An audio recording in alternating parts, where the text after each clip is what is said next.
હળદળ કાંડમાં જેલવાસ દરમિયાન સાથે રહેલા ખાસ મિત્ર રાજુ કરપડાના એવા પ્રવીણ રામની પ્રતિક્રિયા સામે આવી છે। રાજુ કરપડાએ અચાનક જે પાર્ટી છોડવાનો નિર્ણય લીધો, જે રાજીનામું આપ્યું છે, તેના કારણે પ્રવીણ રામ નારાજ જોવા મળ્યા, ભાવુક થયા। તેમણે કહ્યું કે ખેડૂતોની આ લડાઈ ગુજરાતમાં અધૂરી રહી જશે। રાજુ કરપડાએ નિર્ણય શું કામ લીધો તેને લઈને સવાલ ઉઠ્યા છે। શું સમગ્ર મામલો છે, વિગતે વાત કરીએ। વૈષ્ણવજન તો તેને કહીએ જે પીડ પરાઈ જાનાને રે। નમસ્કાર દર્શક મિત્રો, નવજીવન ન્યૂઝમાં આપનું સ્વાગત છે। હું છું ફૈઝાન।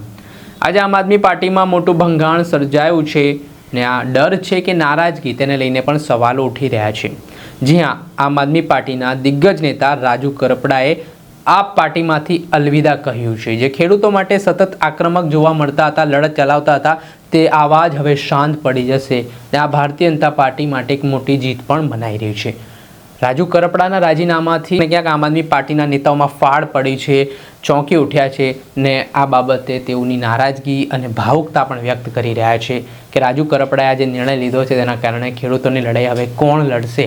જે રીતે અલગ અલગ જિલ્લાઓમાં રાજુ કરપડા લડત ચલાવતા હતા, બોટાદના હળદળ કાંડનો મામલો હોય, તેમણે જે આગેવાની લીધી હતી ને તેમને જેલ જવાનો વારો પણ આવ્યો હતો, 3 મહિના સુધી તેઓ જેલમાં પણ રહ્યા હતા, ત્યારે તેમના સાથી મિત્ર પ્રવીણ રામનું મોટું નિવેદન સામે આવ્યું છે। તેઓ શું કહી રહ્યા છે તે સાંભળો।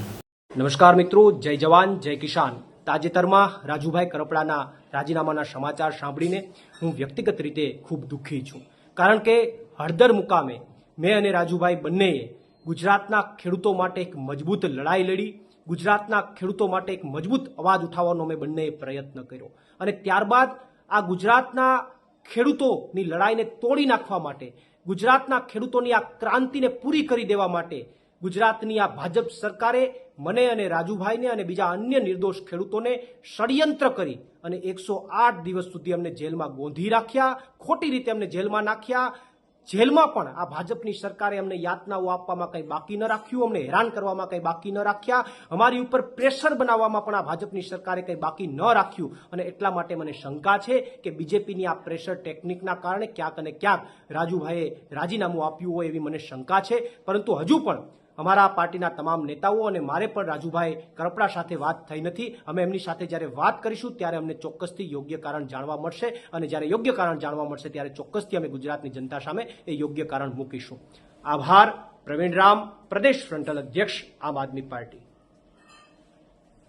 કહ્યું કે આ ચોક્કસથી કોઈ ષડયંત્ર હોઈ શકે, પરંતુ રાજુભાઈ આવું ક્યારેક ના કરી શકે।